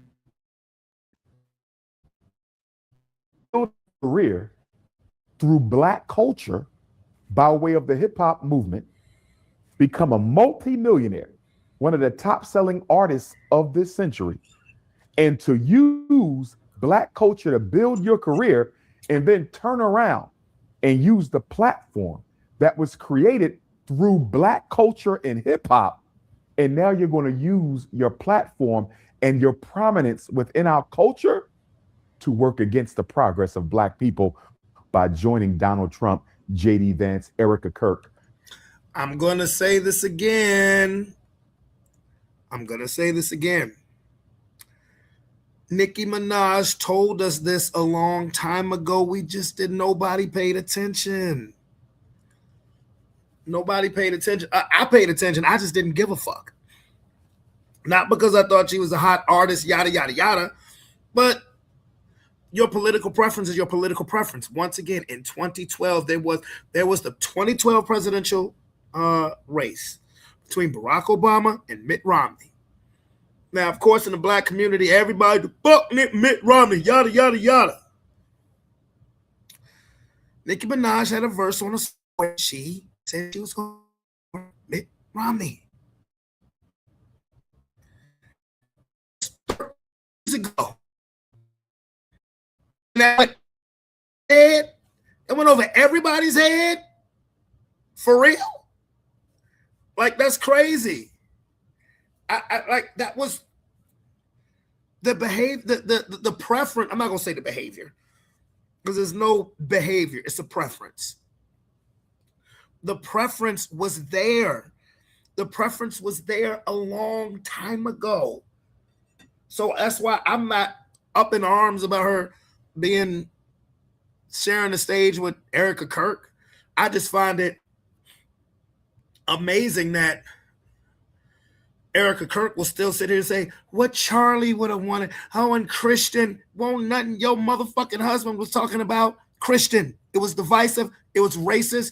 It was narcissistic. It was ignorant. Didn't deserve to go out that way. That's what I found most amazing. Nicki Minaj, I knew this with her a long time ago.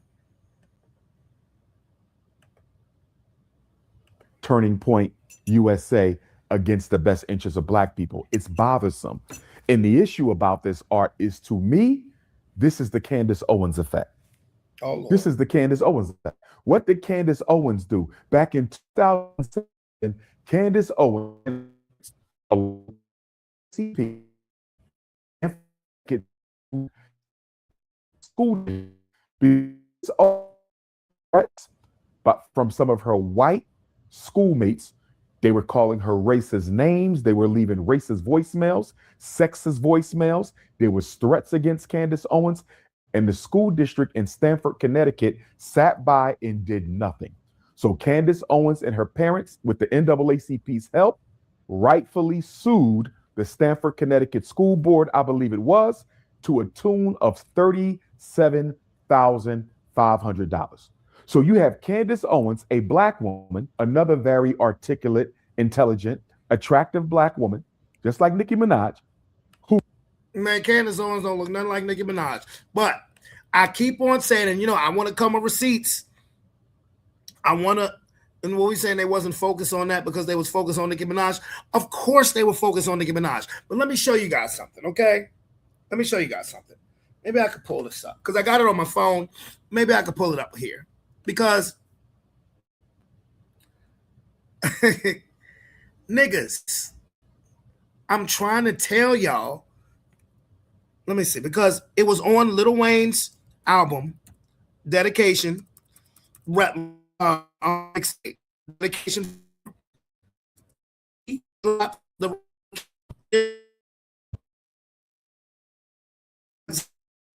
how everybody's hate is beyond me. Nobody paid attention to it. I knew this a long time ago, and people are now up in arms. She's been admitted that she's a Republican. This don't even have nothing to do with Donald Trump. This does not have anything to do with Donald Trump. I'm sorry. It doesn't. Let me pull this shit up. I gotta get off. Hold on. I'm gonna show y'all. I have to get off I'll come back to the YouTube video. But this has nothing to do with Trump. She's been a Republican. Again, because everybody loves her, nobody paid attention to this. This has been her. Dedication 4. Nicki Minaj, pro-Romney lyrics, rapper rhymes for Mitt Romney. Nicki Minaj made headlines on Tuesday, and this time it wasn't for arguably feministic lyrics. The Princess spits line on Lil Wayne track, Mercy, that had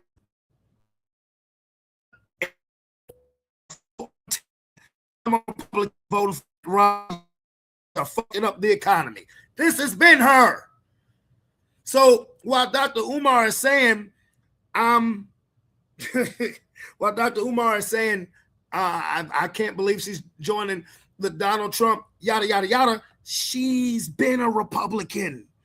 She's been a Republican. This has nothing to do with Donald Trump and J.D. Vance. This is her political preference. Fucking get over it. What are you canceling her for? This is her this has been her this is 13 years old. This has been her political preference. Fucking get over it. Get over it.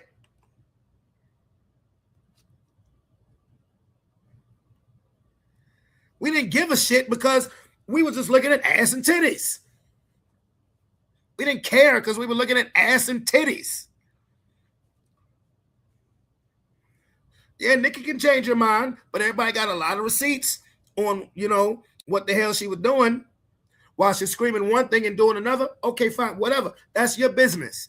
But this full-on, I can't believe Nicki Minaj is doing that. Nigga, she's been like this. And I'm the only fucking platform that's putting it. I'm the only platform that has pointed that out. That Nicki Minaj been a Republican for a minute.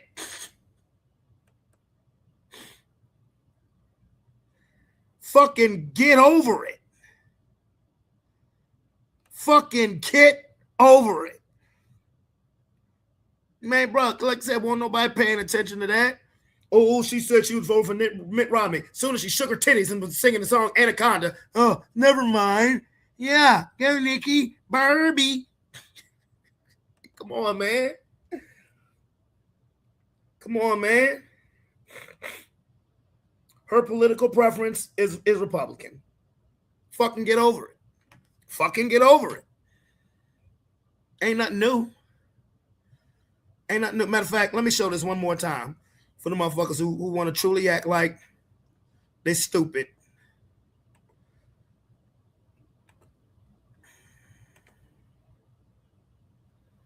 Let me show this one more time for the motherfuckers who really want to act stupid and in shock.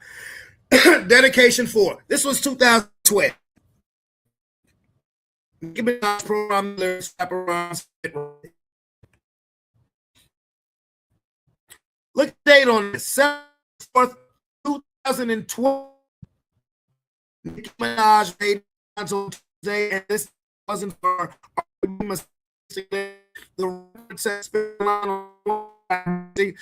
the media bitches of the economy. That was 13 years ago. And y'all are mad for what? Y'all are mad for what? Y'all niggas need to get over it. Joe Budden and anybody else, Joe Budden love the podcast. Get over it. This ain't new. This is not new. You weren't paying attention. This ain't new. You weren't paying attention. I goddamn it, I ain't the smartest knife in the drawer, but I ain't no dummy. I ain't no dummy. Who benefited from civil rights, okay, and used those civil rights that our ancestors fought for to bring suit against a white racist school district. And then she spins the block on civil rights, and now look at her. She goes and gets a white husband, and now she's one of the biggest supporters of the conservative white racist agenda against African people. And as she's touring the country, and she's all over the news media, okay, trying to defend the honor, integrity, and legacy of another racist in Charlie Kirk. And don't get me wrong, I didn't appreciate the way that he lost his life. I didn't appreciate Black people making a mockery of him, because I wouldn't want anybody to be made a mockery of when you lose your life in front of your wife and children. That is not to be made fun of. But at the same time, how is Candace Owens running around championing the legacy of Charlie Kirk, while at the same time you made a documentary trying to prove to the whole world that George Floyd was not suffocated to death by the knee of a police officer? And see, Candace Owens, I can't she's very intelligent, but now that one, no. Because of stuff just like that. Candace Owens, that one, she felt the racism and whatever, and then just decided to do, like he just said, that, yeah, Candace Owens, that's a whole different subject. So you will make a documentary to try to make a Black man who was assassinated look like a criminal, and then you'll turn around and go out of your way and even put your safety and the safety of your children in jeopardy to champion the legacy of a racist Charlie Kirk, who Candace Owens refers to as her best friend. How in the hell can a Black woman have a white racist as a best friend? Look at the things Charlie Kirk said about Black women. Exactly. Look at the things Charlie Kirk said about Black men. But getting back to Nicki Minaj, I believe that Donald Trump and the conservative movement in this country selected Nicki Minaj because they needed a replacement for Candace Owens. Remember, Candace Owens has fallen out of favor with the Republican Party and the mainstream conservative white agenda, because she's now exposing the Zionist control of the conservative movement and of the United States government. In fact, Art, I would argue that Charlie Kirk was assassinated, I believe, by the Zionist movement. Charlie Kirk began to question Zionist infiltration of the US government. He began to question Zionist control of US institutions, systems, and industries. And he began to get a little bit out of hand with his rebuke of the Israeli agenda. I believe that's why Charlie Kirk was assassinated. And I believe that because he was becoming so unapologetic in his criticism of the Israeli influence in America, along with the Zionist influence of America, that he was unalived. And because Candace Owens followed suit behind Charlie Kirk, and she started exposing the Zionist control of the United States government, they had to distance themselves from Candace. So if we're going to distance our... All right, now, I don't know what the hell he talking about. Let me shut up. I don't know what the hell he talking about. You know, as far as the Zionist stuff, I have no idea. I have no idea, you know, who that affiliation is outside of him being conservative. I don't know. But, you know, when Dr. Umar is talking, when he's talking stuff like this, he's very captivating. You know, very, very, very captivating. He need to stick to doing this instead of talking about donations for that damn school that ain't never going to open. I'm not saying that to be funny, because I fuck with Dr. Umar when he's talking stuff like this. Cells from Candace, and this is Donald Trump, the Republican Party, and the mainstream white conservative movement. We got to find another black woman. We got to find another black woman who can compete with Candace Owens nationally and internationally to bring attention away from Candace Owens, who is highlighting the Israeli influence on American politics. And so who better to use than Nicki Minaj? Now, I don't know why Nicki Minaj is doing this. I don't know if she's getting paid. I don't know if it's a favor. I don't know if it's an exchange, as some people have suggested. Nicki Minaj is doing it. I'm pretty sure she is getting a check from somewhere. But Nicki Minaj is doing this because she's a fucking Republican. Like, people really don't want to grasp and believe that concept. Okay, I don't know, but I know it's not right. I know it's wrong. I mean, look at all the black women, Art, who Donald Trump has had laid off of their jobs. According to the Department of Labor, between 300 and 400,000 black women have lost their jobs since March because of Donald Trump's policies. So Nicki Minaj, in all respect, if you see yourself as a black woman, how can you sit up there with Erica Kirk and talk about black kids being made to be proud of themselves at the... That's why I didn't understand when Nicki Minaj said this administration has a lot of heart. I totally don't get that. You know, to me, this administration just goes out of its way to piss people off. That's just, again, and that's just my opinion. Black women have lost their jobs since March because of Donald Trump's policies. So Nicki Minaj, in all respect, if you see yourself as a black woman, how can you sit up there with Erica Kirk and talk about black kids being made to be proud of themselves at the expense of white children? Where has that ever happened, Art? I'm an educator. I'm a principal. I'm a school psychologist. I ain't been in no school in America where white kids are made to feel bad about being white so black children can be proud about their African heritage. Where is that at? Somebody show me where white kids are being mistreated at the expense or for the benefit of black children. First of all, most teachers are white. Most public schools are white controlled. Most private schools are white controlled. All your Catholic schools are white controlled. What are we talking about? Most lawyers in America are white. Most doctors in America are white. Most real estate in America is owned by white people. Most politicians are white. In the US Senate, you only have 3 black senators. You might get 4 if Jasmine Crockett wins, but they don't have any influence. Cory Booker, what good has he been? Raphael Warnock, what good has he been? Tim Scott, what good has he been? And if Jasmine Crockett wins, what good will she be? So this notion real talk that and white people are losing because of a liberal agenda to benefit black people, where is the evidence of this? Here's what we know, Art. When you understand the science of racism, racism is always being most racist when they act like racism does not exist. Amen. Let's go back to Barack Obama's presidency. When Barack Obama got elected, the racism said, we are living in a post-racial America. We have a black president, so maybe we don't need black fraternities and sororities anymore.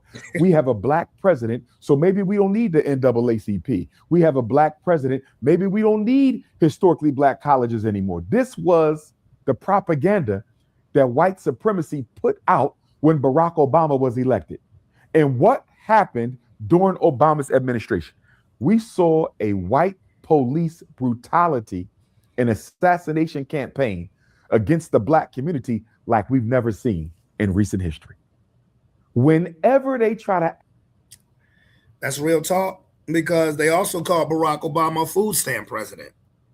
So, I mean, he ain't lying. He ain't wrong. He ain't wrong.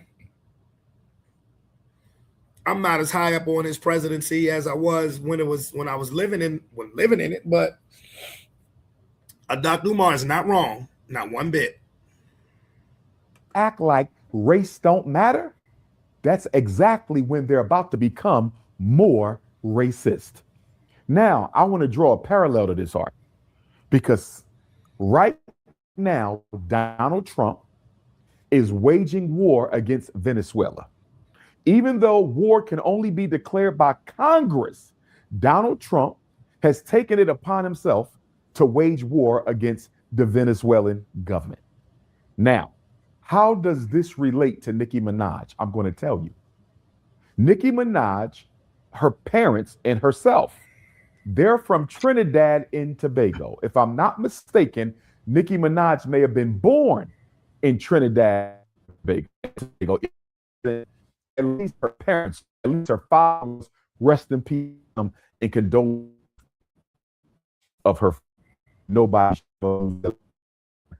So, is of East Indian and African heritage. So he's mixed race, East Indian and African Trinidadian. Her mother, I believe, may be an American African. But from what I understand, the mother's all black, the father is black and East Indian. So Nicki Minaj carries within her the DNA of the East Indian people and the African people.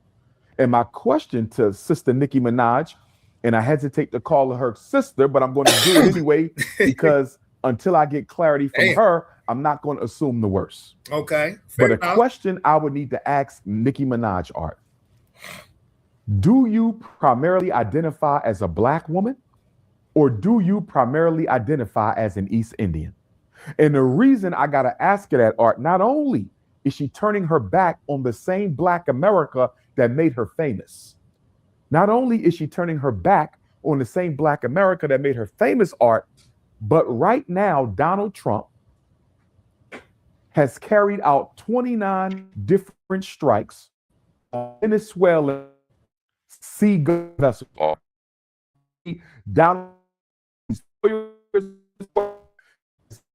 at least 5 Venezuelans, allegedly what is reporting.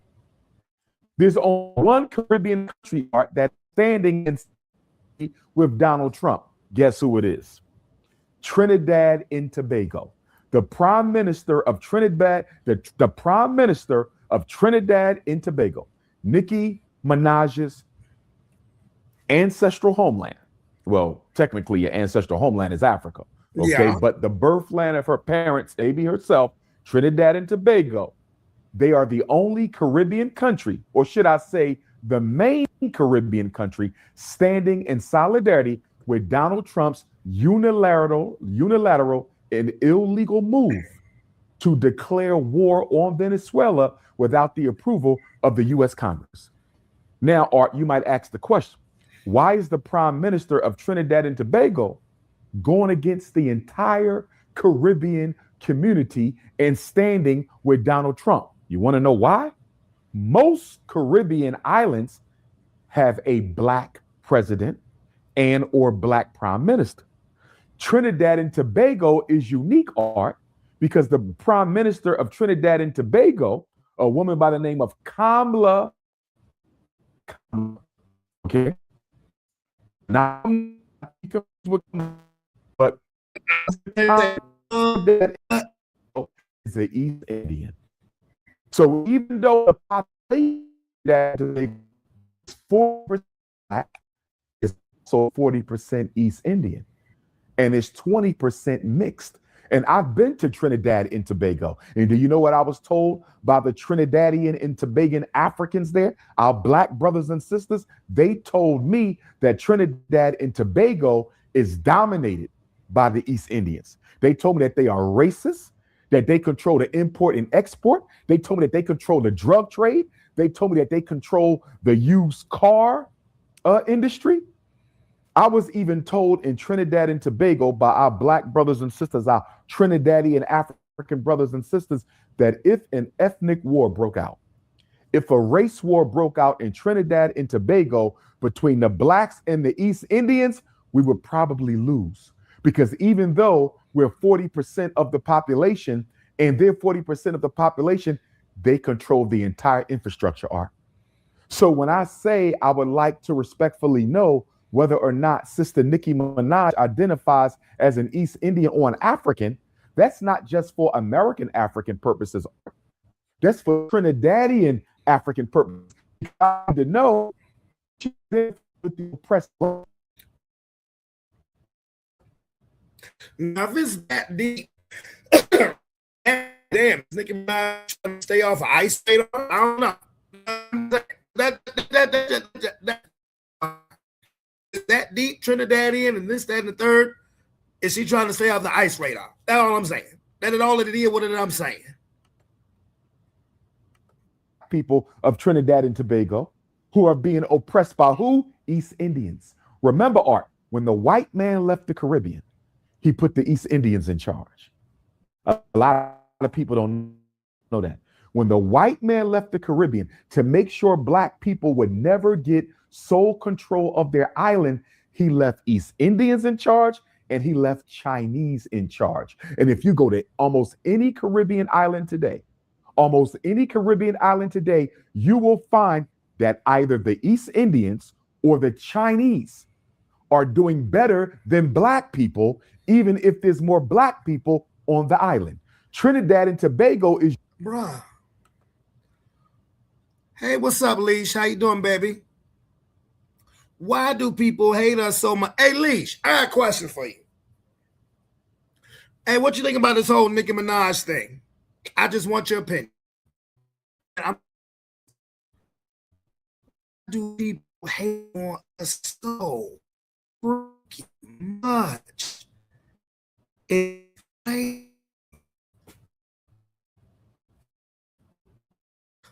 Why people hate on us so much?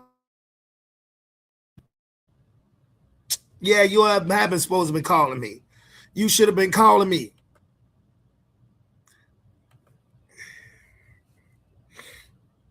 But hey, Leash, what do you think about Madam Nikki? Madam Nikki. You know. Oh look.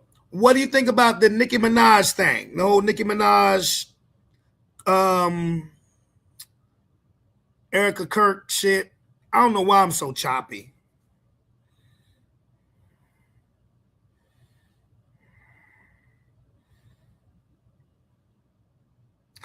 Oh, I guess she.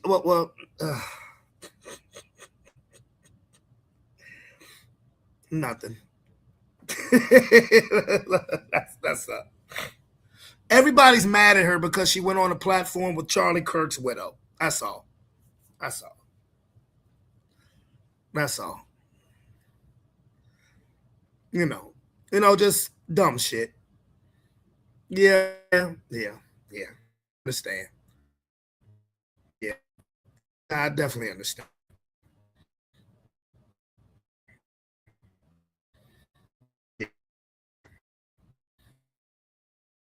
Dumb shit. Dumb shit. Let me go back to this Umar video. Unique because you have just as much East Indians as you have Africans. So I need to know if Nicki Minaj stands with the East Indians of Trinidad and Tobago who are oppressing our brothers and sisters on that island, or does she stand with her Trinidadian African brothers and sisters, as do I? But getting back to this art, I believe that Nicki Minaj was selected for 3 reasons. Number 1, they need somebody to neutralize Candace Owens and Jasmine Crockett. Hey, how you doing? They need somebody to neutralize the conservative movement led by Donald Trump, the mainstream conservative movement led by Donald Trump. They need Candace Owens and Jasmine Crockett politically neutralized. They're hoping that Nicki Minaj's status in the hip hop industry and her popularity, not only in America, but around the world, will be enough to take care of 2 birds with 1 stone. That's the reason they chose her. The second reason they chose, they wanted to show Trinidad and Tobago that Excuse the hell out of me. Nicki is of your tree persons. Her ancestry is she has a parent from Trinidad and Tobago. So because you're standing up for Donald Trump's imperialist agenda against Venezuela, we're going to put one of yours in the limelight for us. This is geopolitical art. Now, let me go a step further. Some people ask the question, why is Donald Trump doing everything the Zionists are asking of him? The reason Donald Trump is doing everything, Art, that the Zionists are asking of him, because Donald Trump is in those Epstein files. Donald Trump is in those Epstein files. Congress has already ordered the Department of Justice, Art, to release all the Epstein files by Friday. Congress ordered the Justice Department, Donald Trump's Justice Department, to release all the files by Friday. Just today, Art, they released some more. Today's Friday. And guess what? Donald Trump's name is mentioned in those files allegedly hundreds of times. There is clear proof that Donald Trump was Epstein's jet. The question is, even now, in of the and adults, was he aware of it? Because if he was aware of it, he can be charged as an accomplice to the crime. And here's the thing: Jeffrey Epstein, Art, was a Mossad agent. Jeffrey Epstein was Israeli secret intelligence. Damn. Jeffrey Epstein was Israeli secret intelligence. And I believe that the Mossad, the Israeli Secret Service, used Jeffrey Epstein to blackmail all of the top politicians, all of the top businessmen, and all of the top politicians, businessmen, and entertainers in America in order to coerce them, Art, to do whatever the Zionists want them to do. And if you don't, we will expose your participation in the Epstein ring. You see how that works? The Zionists, Art, they use blackmail. They have a file on almost every politician in DC, black and white. So basically, they're saying you're going to do what we say or expose your bitch. That's about right.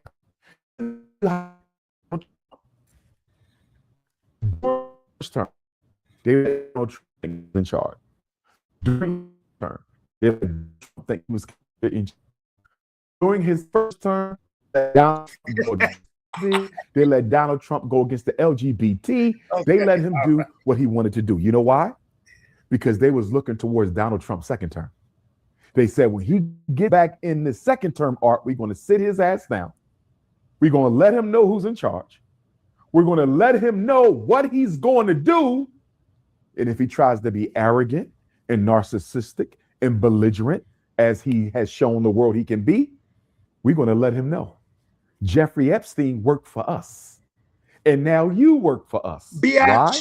Because you was very good friends with Jeffrey Epstein for a very long time. And we know you know what he was doing, and you did nothing to stop it, even if you didn't participate. You want to know why Donald Trump is attacking Venezuela, Art? Venezuela has an oil deal with Iran. And as you know, Israel can't stand Iran. America can't stand Iran. Venezuela has an oil deal with Iran. That's not good for the Zionists. So they're making Donald Trump attack Venezuela in the name of the Zionists. In Trinidad and Tobago,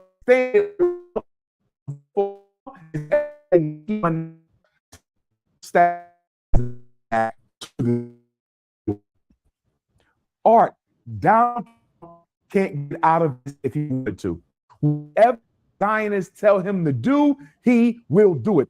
I heard J.D. Vance mention Nicki Minaj by name at least 4 times in his speech that he gave at Turning Point USA's conference in Phoenix on Sunday.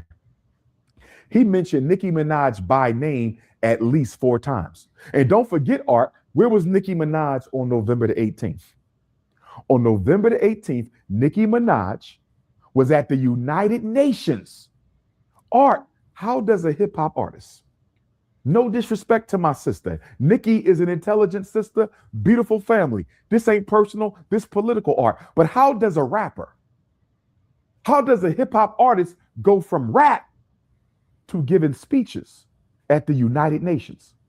And on Maybe the United Nations was looking at them ass and titties. I don't know. Because again, while everybody is so up in arms about Nicki Minaj being on the stage with Erica Kirk, I have shown you guys that this ain't new. This is her. I have shown you, and just it wasn't just a statement. Allegedly or anything else like that. I prove. Show the proof. So I don't know. Gave supporting Donald Trump's intervention in northern Nigeria on behalf of the Christians. Let me ask you a question, Art. Since when did Donald Trump start caring about black Christians? He don't care about the black Christians right here in America. What has Donald Trump done about miseducation for black Christians in America?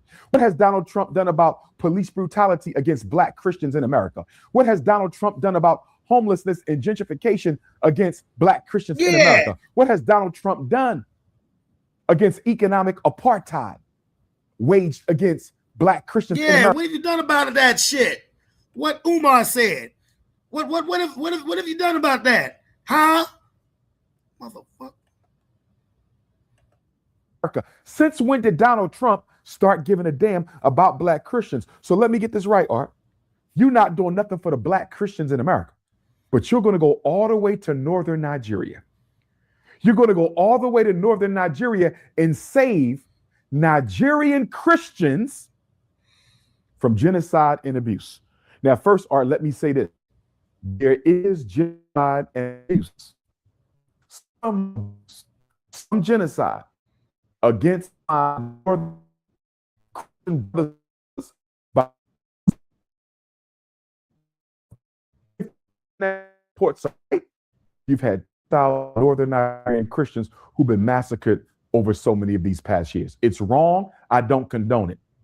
And I hope the Nigerian government gets this under control.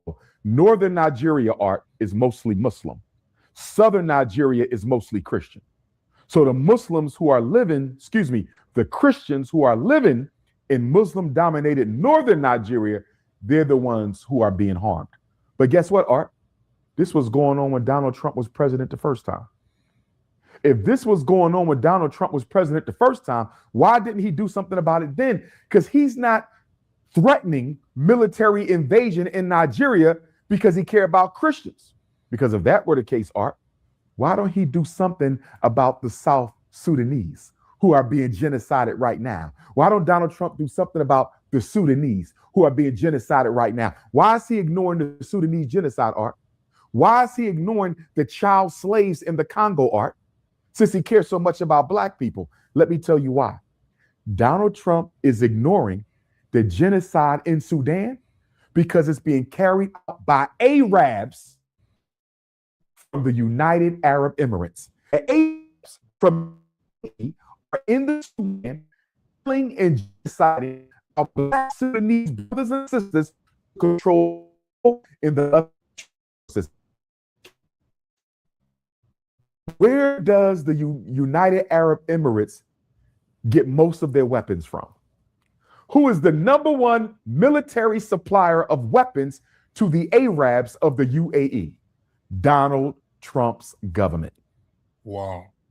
Listen to this, Art. Ain't that crazy? Huh? You're talking about you're going to invade Nigeria to protect my Christian because it's being carried out by Arabs from the United Arab Emirates. The Arabs from the UAE are in the Sudan killing and genociding our black Sudanese brothers and sisters to control the oil and the other natural resources. And here's the kicker, Art. Where does the United Arab Emirates get most of their weapons from? Who is the number one military supplier of weapons to the Arabs of the UAE? These nuts. Donald Trump's government. Wow. Listen to this, Art. Ain't that crazy? You're talking about you're going to invade Nigeria to protect my Christian brothers and sisters in giving weapons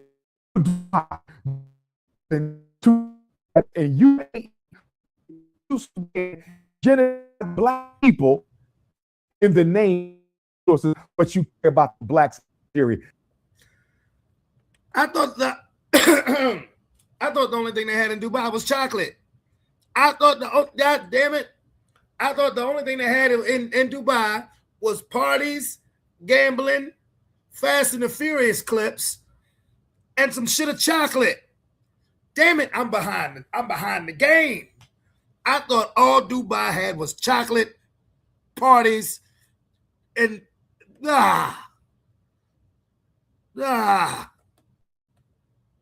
of weapons to the Arabs of the UAE. Donald Trump's government. Wow. Listen to this. All right. Ain't that crazy? You're talking about you're going to invade Nigeria to protect my Christian brothers and sisters in the north, but you giving weapons to Dubai. You're giving weapons to the Arabs and UAE so they can come into Sudan and genocide black people in the name of natural resources, but you care about the blacks in Nigeria. Give me a break. And what about in the Congo? You children dying. The Congo doing that because for Tesla cars and for American military systems. So Donald Trump isn't going to say one word about the Congo because it benefits white capitalism. He's not going to say one word about Sudan because it benefits white capitalism. And don't get me started on Haiti and what America is doing in Haiti. Since you love black Christians so much, what about the black Christians in Haiti? What about all the Haitians who's asylum? Okay. We somehow got off of Nicki Minaj. And Umar's in his bag. But look, as captivating as this is, I will have to finish this on Sunday, and I will, even though it's the post-game show, but I was supposed to be out of here like 20 minutes ago. But so, Nicki Minaj pissed some people off. And again, I don't know why, because this ain't new. So, and you're free to have your own opinion. This is what it is. You're free to have your own opinion, but my opinion right now is I'm going to get my black ass up out of here. It's your boy, Brandon Bravon Towns. You guys have a wonderful, safe rest of your weekend. Well, Sunday. I'm Peace. Love you. See you on